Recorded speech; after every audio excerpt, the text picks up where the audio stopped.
সুলতানা আব্দুর রহমানকে জড়িয়ে ধরে তার গালে নিজের গাল রেখে বলল, স্পেনের শাসক একজন মর্দে মোমিন, একজন মহান বীর।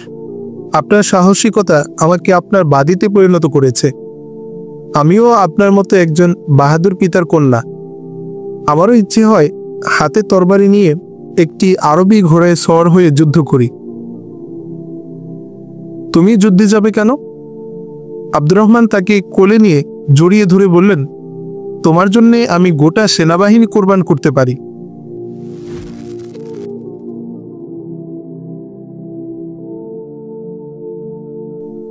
পুনরায় স্পেন অধিপতি বাস্তবতা থেকে হারিয়ে গেলেন বিলাসিতার রাজ্যে। নিজের দেশ ও জাতিকে যারা ভালোবাসে, জাতির প্রতি যাদের হৃদয়ের টান থাকে, তারা নিজের সম্পর্কে যেমন স্বচ্ছ ধারণা রাখে, তদ্রূপ নিজের ও জাতির শত্রুদেরও ভালোভাবে চিনতে চেষ্টা করে। তারা নিজেরাও সুখ নিদ্রায় বিভোর হতে পারে না, শত্রুদেরও আরামে থাকার অবকাশ দেয় না। এমন একটি অবস্থায় তখন বিরাজ করছিল ইউরোপের এই এলাকায়, যে স্থানটি বর্তমান স্পেন ও পর্তুগাল নামে পরিচিত।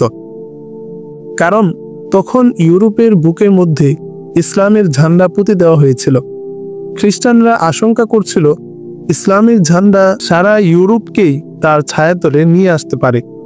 এই আশঙ্কার ফলে খ্রিস্টানরা আরামকে হারাম করে দিয়েছিল। শুরু থেকে তারা স্পেনের সীমানায় প্রতি আক্রমণের ধারা শুরু করে রেখেছিল, যা 700 বছরের কোনো সময় একেবারে থেমে থাকেনি। সবসময়ই তারা মুসলিম স্পেনের সীমান্ত এলাকার মুসলিম অধিবাসীদের জীবন সম্পদের ক্ষয়ক্ষতি করে তাদের ব্যতিব্যস্ত রেখেছে। যদ্দুরুন মুসলিম স্পেনের একটি উল্লেখযোগ্য সৈন্য সংখ্যা সবসময় সীমান্তের নিরাপত্তা রক্ষায় দৌড়ঝাঁপে লিপ্ত রাখতে হতো। ফলত স্পেনের সৈন্য সংখ্যার ঘাটতি মেটাতে নতুন সৈন্য ভর্তির কাজ সবসময় চালু রাখতে হতো। এদিকে স্পেনের মুসলিম শাসকরা সেনাবাহিনীর উপর দেশের নিরাপত্তার দায়িত্ব দিয়ে নিজেরা আরামায়েশ ও বিলাস বেসনে মগ্ন থাকত। বস্তুত এই কারণে মুসলিম স্পেনের সীমানা বৃদ্ধি পাওয়ার পরিবর্তে সংকুচিত হতে শুরু করে। তদুপরি মাঝে মধ্যে আল্লাহ তাআলা কিছু সংখ্যক মর্দে মুজাহিদ সেখানে পাঠিয়েছেন, যারা ইসলামের সম্মান রক্ষায় নিজেদের জীবন উৎসর্গ করে দিয়েছেন। তাদের ত্যাগের কারণেই চতুর্দিকে শত্রুর বেষ্টিত অবস্থায়ও 700 বছর পর্যন্ত ইউরোপের বুকে মুসলিমদের শাসন টিকেছিল। যেহেতু এইসব মর্দে মুমিনদের কেউই রাজা, বাদশাহ, আমির বা খলিফাদের কেউ ছিল না, তাই দেখা গেল একসময় তাদের আজাদি ও স্বাধীনতা প্রিয়তার মধ্যে ভাটা টান পড়ে। স্পেনের মাটি মুসলমানদের জন্য সংকীর্ণ হয়ে ওঠে। সেই সব মর্দে মুমিনদেরই দুজন ছিলেন আমির দ্বিতীয় আব্দুর রহমানের প্রধানমন্ত্রী আব্দুল করিম ও প্রধান সেনাপতি ওবায়দুল্লাহ। তাদের সাথে আরও কিছু সংখ্যক ইমানদার লোক ছিলেন, যারা শাসকদের নৈতিক অধঃপতন নিজ চোখে দেখেও কর্তব্য পালনে অবহেলা করেননি। সেনাপতি ওবায়দুল্লাহ সেই রাতেই তার অধীনস্থ সেনা কমান্ডার ও সেনাবাহিনীর সেই ইউনিটগুলোকে ঘুম থেকে জাগিয়ে একত্রিত করলেন। তিনি তাদের জানালেন, দেশে বিদ্রোহের আয়োজন শুরু হয়েছে। বিদ্রোহের আয়োজন থেকে আমাদের দৃষ্টি সরিয়ে রাখার জন্য সীমান্ত এলাকায় আক্রমণ ও দখলের পরিকল্পনা দিয়েছে শত্রুরা। ওবায়দুল্লাহ বললেন, বন্ধুরা, ভয়াবহ এক গ্রাস আমাদের দিকে ধেয়ে আসছে। এই ঝড় আমাদের উড়িয়ে নিতে চাইবে। সৈন্যদের কর্তব্য হলো তাদেরকে যখন যে হুকুম করা হবে তাই পালনে তারা সচেষ্ট থাকবে।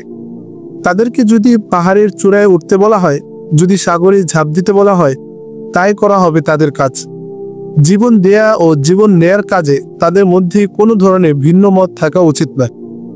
কিন্তু ভাইরা, আল্লাহর পথের সৈনিকেরা একটু ভিন্ন ধরনের হয়ে থাকে। আমরা জাগতিক কোনো স্বার্থে যুদ্ধ করি না। আমরা কারো ক্ষমতার মসনদ রক্ষার জন্য যুদ্ধ করি না। আমরা মানুষের হৃদয় রাজ্যে আল্লাহর শাসন প্রতিফলনের জন্য যুদ্ধ করি। আমরা কোরআনের সেই নির্দেশের আলোকে লড়াই করি যে যতক্ষণ না পর্যন্ত কুফরির ফিতনা শেষ হবে ততক্ষণ পর্যন্ত লড়াই অব্যাহত রাখবে। সৈনিকদেরকে তুমি একথা ভালোভাবে বুঝিয়ে দাও যে স্পেনের মুসলিম সৈনিকরা অতীতে যে ধারা এখানে চালু করেছিলেন তা যে কোনো মূল্যে আমাদের রক্ষা করতে হবে। তাদের বলো, এই জমিন সেই সব শহীদদের উত্তরাধিকার যে সুহাদায়ে ক্রামের ছোট্ট একটি দল এদেশে পাড়ি জমিয়ে তাদের জাহাজগুলো পুড়িয়ে দিয়েছিলেন ফিরে না যাওয়ার প্রত্যাশায়। আমাদের এখন সেই চেতনায় ফিরে যেতে হবে। যে কথা আমি তোমাদের বলছি তা তোমরা তোমাদের অধীনস্থ সেনাদের বলো আর না বলো, তোমরা মনে রেখো যে বেশ কিছুদিন যাবৎ বাগদাদের খলিফার পক্ষ থেকে স্পেনে এমন আমির মনোনয়ন দেওয়া হচ্ছে যারা নিজেদের বাদশাহ মনে করে। এটা মোটেও ইসলাম সম্মত নয়। ইসলামী খিলাফতের মধ্যে কারো বাদশাহ হওয়ার অবকাশ নেই। কিন্তু এটা আমাদের জন্য ও স্পেনের মুসলমানদের জন্য দুর্ভাগ্যের কারণ যে এসব লোকই স্পেনের শাসন ক্ষমতায় অধিষ্ঠিত হচ্ছে, যারা আল্লাহ রসুলের নামে অনইসলামিক রীতিতে দেশ চালাচ্ছে, নিজেদের জীবন দিয়েও বিদায় করে দিচ্ছে ইসলামী তাহজিব, তমদ্দুন, কৃষ্টি কালচার। তারা এখন হারেম আবাদ করছে। এই হারেমে সুন্দরী নাগিনীরা মুসলমানদের রক্ত চুষে বেড়ে উঠছে। দুর্ভাগ্যবশত আমাদের ক্ষমতাসীন আমিরের কার্যক্রম ইসলাম বিবর্জিত। আমি জানি তোমাদের অনেকের মধ্যে এই অভিযোগ আছে যে তোমাদের অনেকেই এখন পর্যন্ত আমিরকে দেখতে পাওনি। সে নিজে এসেও কোনোদিন তোমাদের খোঁজ নেয়নি যে তোমরা কেমন আছো। তোমাদের অনেকের হয়তো এই অভিযোগ থাকতে পারে যে আমাদের আমির নাচ গান আর সুন্দরীদের মেয়ে আমোদ স্ফূর্তিতে লিপ্ত থাকে। আমরা কেন তার জন্য আমাদের মূল্যবান জীবন দেব কিংবা পঙ্গুত্ব বরণ করব? তোমাদের মনে এ ধরনের খেয়াল এলে তা দূর করে দাও। মনে রাখবে, এই দেশ আল্লাহর দেয়া নেয়ামত, আর তোমরা এই দেশের আমানতদার, পাহারাদার। জাতি তোমাদের উপর দেশের নিরাপত্তার ভার ছেড়ে দিয়েছে। তোমরা তোমাদের কবরে যাবে আর বাদশার কবরে যাবে। আমি আবারও বলছি, যে দেশ কোরআনের শাসনাধীনে চলে সেটি কোনো রাজা বাদশাহ সম্পত্তি নয়। এই দেশ আমাদের সকলের। আমাদেরকে আল্লাহর কাছে জবাবদিহি করতে হবে। আমাদের জবাবদিহি বাদশাহ করবে না। মনে রেখো, মুসলমানরা আল্লাহর সন্তুষ্টি অর্জনের জন্য যুদ্ধ করে এবং মুসলমানরা যুদ্ধে বিজয় লাভের জন্য তরবারি হাতে নেয়। মুসলমানদের অভিধানে পরাজয়ের পরাভব নেই। পরাজয়ের চেয়ে মৃত্যু অনেক ভালো। প্রধান সেনাপতি তার সহকর্মী ও অধীনস্থ অফিসার ও কমান্ডারদের আগুন ঝরা বক্তৃতা দিয়ে উত্তেজিত করে দিলেন এবং বেলা ওঠার আগেই অভিযানে বেরিয়ে পড়ার নির্দেশ দিলেন। সৈন্যদের অভিযাত্রা ছিল খুবই তীব্র গতিসম্পন্ন। বেলা ওঠার আগেই সেনারা শহরের সীমানা ত্যাগ করে এগিয়ে গিয়েছিল। বেলা ওঠার পর আব্দুর রহমানের চোখ খুলল। তখন তিনি চৌকিদারকে ডেকে বললেন, সেনাপতি ওবায়দুল্লাহকে বলো সৈন্যদের বিদায় দিতে আমি আসব। সৈন্যরা তো শহর ছেড়ে চলে গেছে। স্পেনের অধিপতি আপনার সাক্ষাতের অপেক্ষায় হাজিব আব্দুল করিম বাইরে অপেক্ষা করছেন। তাকে ভিতরে আসতে বলো। প্রধানমন্ত্রী আব্দুল করিম ভিতরে প্রবেশ করলে আব্দুর রহমান উৎসামাখা কণ্ঠে বললেন, ওবায়দুল্লাহ কি এতটুকু অপেক্ষা করতে পারল না যে সৈন্যরা আমাকে সালাম দিয়ে তারপর অভিযানে বের হবে? না আমিরে মুহতারাম, এতটুকু সময় তার হাতে ছিল না। শত্রুরা কখনো এটা দেখে না যে যে বাহিনী তাদের বিপক্ষে আসছে তারা তাদের শাসককে সালাম করে এসেছে কিনা। এখন দায়িত্ব পালনের জটিল সময়। সালামি দেয়া আর অনুষ্ঠানের সময় এটা নয় আমিরে মুহতারাম। কর্তব্যের ডাকে ওবায়দুল্লাহকে বেলা ওঠার আগেই শহর ত্যাগ করতে হয়েছে। এতে আব্দুর রহমান কিছু ক্ষোভ ও অসন্তুষ্ট চেপে রেখে প্রধানমন্ত্রী আব্দুল করিমের সাথে খ্রিস্টানদের বিদ্রোহ সম্পর্কে কথাবার্তা বলতে শুরু করলেন। স্পেন সীমান্তের একটি এলাকার নাম ছিল পাম্পলোনা। ফরাসি দুটি সেনাদল এই এলাকায় হামলা করে বহু ক্ষয়ক্ষতি ও লুটতরাজ করে। ফরাসিরা বহু মুসলিম অধিবাসীকে বন্দী করে নিয়ে যায় এবং তাদের সাথে জীবজন্তুর মতো ব্যবহার করতে থাকে। সেনাপতি ওবায়দুল্লাহ কয়েকদিনের মধ্যেই সীমান্তে উপনীত হলেন। তিনি সীমান্তের অধিবাসীদের কাছ থেকে সীমান্তের বাইরের অবস্থা সম্পর্কে খোঁজ খবর নিলেন। তাকে বলা হলো, খ্রিস্টানরা সীমান্ত এলাকা জুড়ে তাদের ভূখণ্ডে অসংখ্য প্রাচীর ঘেরা মজবুত কেল্লা তৈরি করেছে। এসব কেল্লা ও দুর্গ তৈরির কারণ হলো মুসলমানদের সম্ভাব্য আক্রমণে প্রতিরোধ ব্যবস্থা গড়ে তোলা। সেনাপতি ওবায়দুল্লাহ শাসক আব্দুর রহমানের কাছ থেকে সীমান্ত অতিক্রম করে খ্রিস্টানদের ভূখণ্ডে গিয়ে ওদের আখড়াগুলো আক্রমণের অনুমতি নেননি। তিনি আব্দুর রহমানকে একথা বলারও প্রয়োজন বোধ করেননি যে আমি প্রয়োজনে সীমান্ত অতিক্রম করে খ্রিস্টান ভূখণ্ডে প্রবেশ করে ওদের আস্তানাগুলো গুড়িয়ে দেব। অর্ধেক রাতের সময় ওবায়দুল্লাহ তার সৈন্যদের নিয়ে সীমান্ত পার হয়ে চলে গেলেন। তার সাথে ছিল স্থানীয় গাইড তাকে এই অঞ্চলে অবস্থিত খ্রিস্টানদের সবচেয়ে বড় দুর্গের দিকে নিয়ে যাচ্ছিল। ওবায়দুল্লাহর সহযোদ্ধাদের গতি ছিল খুবই ক্ষিপ্র, যার ফলে রাতের শেষ প্রহরে তারা খ্রিস্টান দুর্গ অবরোধ করে ফেলল এবং অল্প সময়ের মধ্যেই মিনজানিক দল বিশেষ যন্ত্রের সাহায্যে বড় বড় পাথর দুর্গের ভিতরে নিক্ষেপ করতে শুরু করল। সেই সাথে জ্বলন্ত অগ্নিতীর নিক্ষেপও শুরু করল তারা। এই দুটি অস্ত্র ছিল আরবদের বিশেষ বৈশিষ্ট্য। এগুলো শুধু শত্রুদের ক্ষতি করত না, শত্রুদের মধ্যে ভয়ানক ভীতিকর পরিবেশ সৃষ্টি করত। খ্রিস্টানরা অবরোধের শিকার হয়ে দুর্গ প্রাচীরের উপর থেকে তীর বৃষ্টি বর্ষাতে শুরু করল। ওবায়দুল্লাহর যোদ্ধারা ছিল ইসলামী চেতনায় উজ্জীবিত ও শত্রুদের বিরুদ্ধে প্রচণ্ড মারমুখ উত্তেজনায় উদ্বেলিত। কমান্ডাররা রাগে ক্ষোভে অগ্নিরূপ ধারণ করেছিল খ্রিস্টানদের দ্বারা মুসলমানদের ধরে নিয়ে অপমান করার জন্য। যোদ্ধারা তীর বৃষ্টি উপেক্ষা করে কেল্লার সদর দরজায় পৌঁছাতে মরিয়া হয়ে উঠল।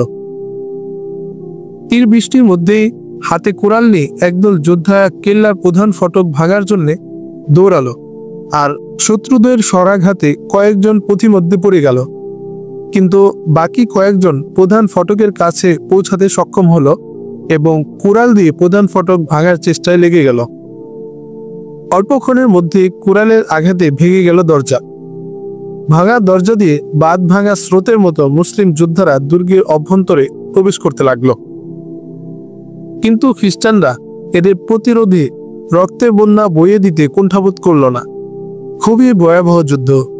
প্রথম ধাক্কায় মুসলিম যোদ্ধাদের যারা দুর্গের ভিতরে প্রবেশ করল তাদের সবাই শত্রু বাহিনীর হাতে নিহত হলো। এরপর প্রবল স্রোতের মতো বাকি যোদ্ধারা দুর্গাভ্যন্তরে প্রবেশ করল সহযোদ্ধাদের লাশ মারিয়ে। অতঃপর ওবায়দুল্লাহর সৈন্যরা দুর্গের ভিতরে কিয়ামত ঘটিয়ে দিল।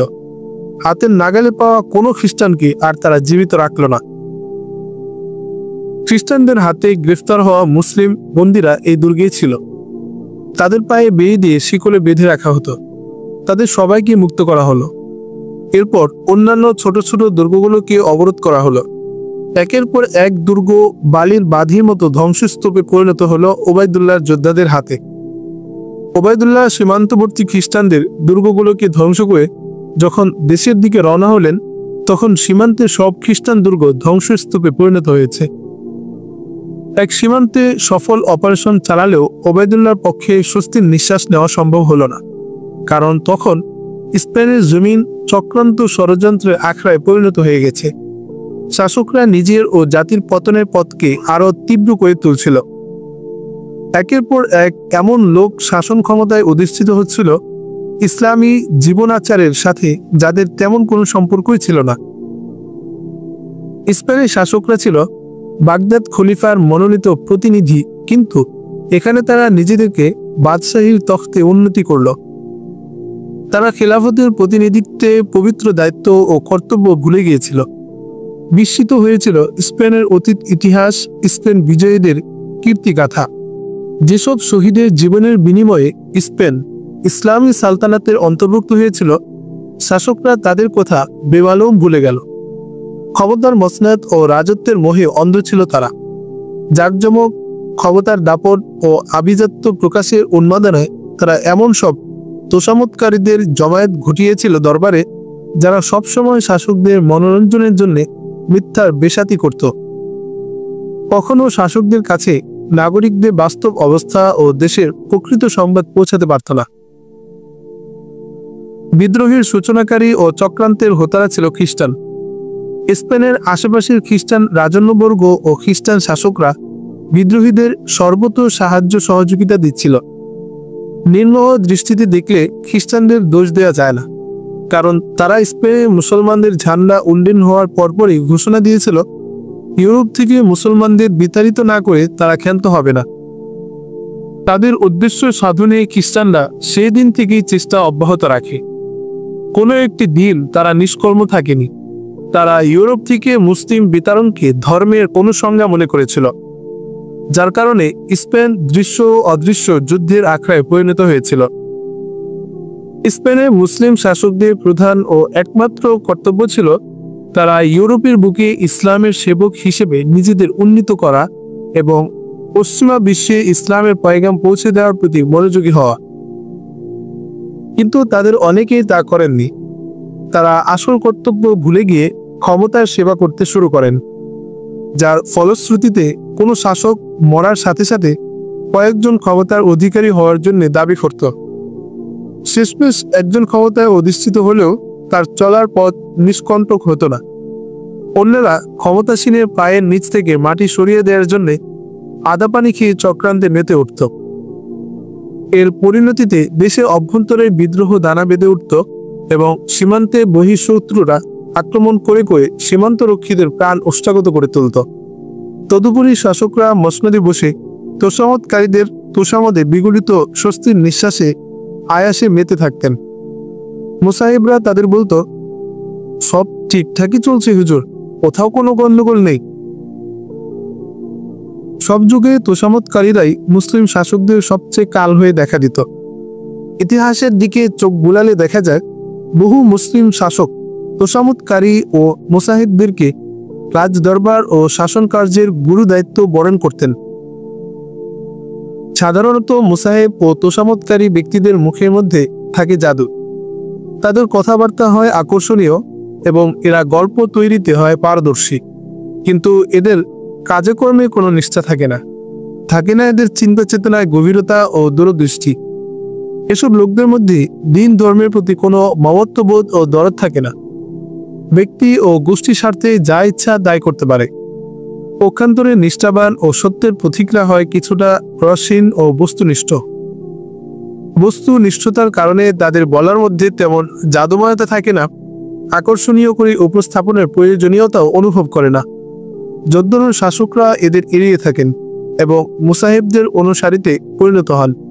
পতনের সূচনা এখান থেকেই ঘটে। সব যুগেই এমনটি হয়ে আসছে এবং ভবিষ্যতেও এমনটি ঘটতে থাকবে। আমরা এমন এক জাতি যারা অতীত থেকে শিক্ষা গ্রহণ করি না। অতীতে ভুল ভ্রান্তি থেকে নিজেদের শিক্ষা না নিয়ে বরং একদল তোষামতকারীদের কণ্ঠে নিজেদের ভুল সিদ্ধান্তগুলোকেই মহাকর্ম ও সাফল্যের মোড়কে দেখতে পছন্দ করি। আমাদের ইতিহাসবেত্তারা অধিকাংশ ক্ষেত্রে ইতিহাস রচনাও এমনটি করেছেন যে ভবিষ্যৎ প্রজন্ম পূর্বসূরীদের কোনো কাজকে মন্দ বলতে পারে এমন কোনো ব্যাপার বা ঘটনা তারা সংযোজন করেননি। ইতিহাস রচনায় শুধু সুকর্মগুলোকে উল্লেখ করেছেন, কিন্তু ঐতিহাসিক ব্যক্তিদের কুকর্ম ও ত্রুটিগুলো চিহ্নিত করে সেগুলোর প্রতি ভবিষ্যৎ প্রজন্মকে সতর্ক করার ব্যাপারটিকে পাশ কাটিয়ে গেছেন। স্পেনের ইতিহাসের বেলায়ও তেমনটি ঘটেছে। স্পেনের শাসকদের ত্রুটিগুলো পাওয়া যায় ইউরোপীয় কতিপয় অমুসলিম লেখকদের লেখায়, যারা স্পেনের পতনে খ্রিস্টানদের কীর্তিময় ইতিহাসকে লিপিবদ্ধ করেছে। খ্রিস্টানদের কীর্তি লেখার পাশাপাশি এরা স্পেনের মুসলিম শাসকদের ত্রুটি বিচ্যুতি, ভুল পদক্ষেপ ও সেই সব বীর মুসলিমদের কথাও আলোচনা করেছে যারা স্পেনে ইসলামী ঝান্ডাকে উন্নীত করতে শেষ রক্তবিন্দু দিয়েও চেষ্টার ত্রুটি করেননি। আসলে এরাই ছিলেন মুসলিম ইতিহাসের প্রাণপুরুষ। বাগদাদের খলিফার মনোনীত স্পেনের আমির যেদিন নিজেকে স্পেনের সুলতান হিসেবে ঘোষণা করেন, কার্যত সেই দিনই স্পেনের মাটিতে মুসলমানদের কবর রচনার কাজটি সম্পূর্ণ করে ফেলেছিলেন। অবশ্য তখনও স্পেনের শাসন যন্ত্রে অসংখ্য নিষ্ঠাবান লোক ছিলেন। বিশেষ করে সেনাবাহিনী ও আমলাদের অধিকাংশ ছিল সত্য পথের পথিক, দেশ ও জাতির সেবক। তারা শাসকদের ভ্রষ্টচারিতা দেখার পরও নিজেরা ন্যায় নিষ্ঠাকে ত্যাগ করেননি, বরং ইসলামের পতাকাকে ইউরোপের বুকে উন্নীত করার জন্য শেষ চেষ্টা করেছেন। সেই প্রথম দিন থেকে সূচিত হওয়া খ্রিস্টান চক্রান্ত স্পেনের শাসক দ্বিতীয় আব্দুর রহমানের সময়ে মাথা চারা দিয়ে উঠল। চতুর্দিকে শুরু হলো হাঙ্গামা। একদিকে প্রাসাদ ষড়যন্ত্র, অন্যদিকে অভ্যন্তরীণ বিদ্রোহ ও সীমান্তে অস্থিরতা। আব্দুর রহমানের দরবারে তখন তোষামতকারী ও মুসাহিবদের জয় জয়কার অবস্থা। আব্দুর রহমানের দরবারে সবচেয়ে বেশি ক্ষতিকর যে ব্যক্তিটি ছিল তার নাম জারিয়াব। এই জারিয়াব সম্পর্কে অনেকেই উচ্চ ধারণা পোষণ করেছেন, কিন্তু প্রকৃতপক্ষে নৃত্য ও সঙ্গীত শিল্পী এই জারিয়াবই আব্দুর রহমানের শাসনামলে সবচেয়ে বেশি ক্ষতি করেছে। অত্যন্ত ধূর্ত, চালাক, দূরদর্শী ও কথার জাদুকর এই জারিয়াব তার সমালোচকদেরও প্রভাবিত করতে সক্ষম হয়েছিল। নৃত্য ও কণ্ঠশিল্পে পারদর্শী এই মহাধূর্ত লোকটি ছিল অস্বাভাবিক কথক। যে কোনো শত্রুকেও সে তার কথার জাদু বলে পক্ষে টেনে নিতে পারত। তাছাড়া ইতিহাস, ভূগোল, যুক্তি, ভাষা ও অলঙ্কার শাস্ত্রেও তার ব্যুৎপত্তি ছিল প্রচুর। তার উদ্ভাবনী শক্তি শুধু কণ্ঠশিল্পের মধ্যেই সীমাবদ্ধ ছিল না। সে নিত্য নতুন পোশাকে ব্যবহার করে রাজদরবার ও সমাজে রেওয়াজ দিয়েছিল। মহিলাদের মধ্যে অতি পাতলা, সূক্ষ্ম ও শরীর প্রদর্শনীয় আয়োজনটি সে খুবই দক্ষতার সাথে রেওয়াজ দিতে সক্ষম হয়েছিল। খুবই দক্ষতার সাথে সে রাজদরবার থেকে ইসলামী পোশাকের বাধ্যবাধকতা দূর করে দেয় এবং দাড়ি ছেঁটে ফেলার প্রথা মুসলমানদের মধ্যে চালু করে। এক পর্যায়ে স্পেনের সমাজ নৃত্য ও কণ্ঠশিল্পী জারিয়াব প্রভাবে দারুণভাবে প্রভাবিত হয়ে পড়ে। তার চালু করা পোশাক নারী ও পুরুষ উভয় শ্রেণীর মধ্যে ব্যাপক প্রসার লাভ করতে থাকে। জারিয়াব ছিল উদ্ভাবনী মানসিকতার অধিকারী এক বিস্ময়কর ব্যক্তি। প্রতি মুহূর্তে সে নতুন নতুন চিন্তা ও উদ্ভাবনের চেষ্টায় থাকত এবং দরবারের কঠিন যে কোনো পরিস্থিতিতে তার জাদুকরী কথা বলে সহজ করে ফেলতে পারত, যার ফলে আব্দুর রহমান তার একান্ত ভক্তে পরিণত হয়। জারিয়াবের প্রতি আমিরের ঝোঁক দেখে আমির পর্যন্ত পৌঁছানোর জন্য ক্ষমতার কাছাকাছি ব্যক্তিবর্গ, মন্ত্রী, সেনাপতি ও আমাত্যবর্গের অধিকাংশই জারিয়াবের শরণাপন্ন হতো। এতে জারিয়াব পরিণত হয় ক্ষমতার কেন্দ্রবিন্দুতে। কোনো কিছু পাওয়ার জন্য শাহজাদা শাহজাদিরাও পর্যন্ত জারিয়াবের মধ্যস্থতার প্রয়োজনীয়তা অনুভব করত। ফলশ্রুতিতে জারিয়াব ক্ষমতার ভিতরে ও বাইরে সবারই কেন্দ্রবিন্দু ও বিশ্বস্ত ব্যক্তিতে পরিণত হয়। কিন্তু জারিয়াবকে শিকারের পরিকল্পনা করল খ্রিস্টান চক্রান্তকারী ইলুগাইসের চর জায়গিরদার কন্যা সুলতানা। দেখা গেল এই মহা ধরিবাজ লোকটিকে টোপ দেওয়ার আগে সে নিজেই বর্ষি গিলে বসে আছে, অর্থাৎ সে আগে থেকেই সুলতানার প্রতি আকৃষ্ট হয়ে রয়েছে। আসলে এটা ছিল নিয়তির খেলা। সারা দরবার ও সমাজকে প্রভাবিত করার অধিকারী জারিয়াব নিজে প্রভাবিত হয়ে গেল সুন্দরী সুলতানার জাদুর কাছে সে মাথা নিচু করে ফেলে আত্মসমর্পণ করে। এদিকে স্পর্শ ও বাহ্যিক সৌন্দর্যে মুগ্ধ আব্দুর রহমান মোটেও আন্দাজ করতে পারেননি তার প্রেয়সী রক্ষিতা জায়গিরদার কন্যা আসলে তাকে ভালোবাসে না, সে ভালোবাসে জারিয়াবকে।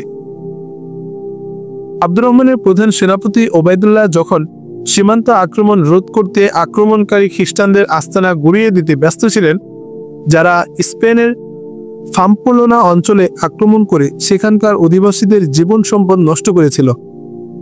অনেক স্পেনীয় মুসলিমকে খ্রিস্টানরা গ্রেফতার করে নিয়ে গিয়ে জীবজন্তুর মতো অমানবিক যাতনায় নিষ্পিষ্ট করছিল। ওবায়দুল্লাহ আব্দুর রহমানের অনুমতি ছাড়াই আগ্রাসীদের আস্তানা তছনছ করে দিতে সীমানা অতিক্রম করে ফরাসি সীমান্তে ঢুকে ওদের দুর্গগুলো ধ্বংস করে দিয়েছিলেন। সেনাপতি ওবায়দুল্লাহ যখন জীবন বাজি রেখে সীমান্তের নিরাপত্তা বিঘ্নতা সৃষ্টিকারীদের দমনে ব্যস্ত, ঠিক সেই সময়ে স্পেনের শাসক আব্দুর রহমানের দরবারে চলছে ইসলামিক কৃষ্টি কালচার বদল করে বেশভূষা, আচার আচরণ ও চালচলনে বিজাতীয়করণের তরজোর চলছে। নিত্য নতুন ফ্যাশন ভূষণের নানা পরীক্ষা নিরীক্ষা। সহযোদ্ধাদের নিয়ে রাজধানীতে ফিরে আসার কোনো তাড়া ছিল না ওবায়দুল্লাহর। ধীর সুস্থে আসলেও তিনি পারেন, কিন্তু ওবায়দুল্লাহ আরাম বিলাসের মানুষ নন।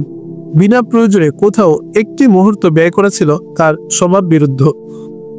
রাজধানীতে ফেরার পথে প্রধান সেনাপতি পথের দুপাশের লোকালয়গুলোর খোঁজ খবর নিতে শুরু করলেন। পথের দুপাশের অধিকাংশ এলাকা ছিল পাহাড়ি ও জঙ্গলাকীর্ণ। তিনি জানতেন খ্রিস্টানরা জায়গায় জায়গায় আখড়া বানিয়ে রেখেছে। এ ব্যাপারে তার যেদিকে সন্দেহ হতো তিনি সেখানে উপস্থিত হয়ে সন্দেহজনক স্থাপনা গুড়িয়ে দিতেন। এসব কাজের কারণে তার রাজধানীতে ফিরতে কিছুটা বিলম্ব হলো। প্রধান সেনাপতি ওবায়দুল্লাহর ফেরা না ফেরার ব্যাপারে শাসক আব্দুর রহমানের মধ্যে কোনো বিকার ছিল না, কিন্তু প্রধানমন্ত্রী আব্দুল করিম ও ডেপুটি সেনাপ্রধান আব্দুর রউফ সেনাপ্রধান ওবায়দুল্লাহ ফিরে আসার বিলম্বে ভীষণ চিন্তিত হয়ে পড়লেন। তারা দূত পাঠিয়ে ওবায়দুল্লাহর খোঁজ নিতে চেষ্টা করলেন। আমার তো মনে হচ্ছে আমির আব্দুর রহমান স্পেনকে ধ্বংস না করে ক্ষান্ত হবে না, একদিন প্রধানমন্ত্রী আব্দুল করিমকে বলছিলেন ডেপুটি সেনাপ্রধান আব্দুর রউফ। আচ্ছা, এ ব্যাপারে আপনি কি কোনো কিছু ভেবেছেন নাকি? সেনাপ্রধানকে জিজ্ঞেস করলেন ডেপুটি সেনাপতি। আমরা আব্দুর রহমানকে হত্যা করাতে পারি, জারিয়াব ও সুলতানাকেও গুম করে দিতে পারি, কিন্তু আব্দুর রহমানের পর তারই খানদানের কেউ ক্ষমতায় অধিষ্ঠিত হবে। এতে সমাজে এই রেওয়াজি চালু হতে পারে যে হত্যা করো এবং ক্ষমতা দখল করো। ফলে ক্ষমতার শীর্ষ পদটি প্রভাবহীন হয়ে পড়বে। কাজে আমাদের কর্তব্য পালনে নিষ্ঠাবান হওয়াই আমাদের দায়িত্ব। আমি স্পেনের আমির দ্বিতীয় আব্দুর রহমানকে একটা কথা বলতে চাই মাননীয় প্রধানমন্ত্রী, ডেপুটি সেনাপতি আব্দুর রউফকে বললেন। আমি আব্দুর রহমানকে বলবো, শাসন করবেন করুন, কিন্তু ইসলামের নাম নেবেন না। ইসলামের দোহায় দেয়া ছেড়ে দিন। আপনি আমাদের ধর্মের নাম করে ধোঁকা দিচ্ছেন। বড় বড় মসজিদ তৈরি করাচ্ছেন, কথায় কথায় ইসলাম ও কোরআনে উদ্ধৃতি দেন, অথচ নিজে ডুবে থাকেন হারাম ও পাপের সাগরে। এটা কি ধোঁকাবাজি ও প্রতারণা নয়? আরো বেশি পাপাচার নয়? আমি দেখতে পাচ্ছি অবনতি নয়, শুধু ধ্বংসর পথে নিক্ষেপ করা হয়েছে স্পেনকে, বললেন প্রধানমন্ত্রী আব্দুল করিম।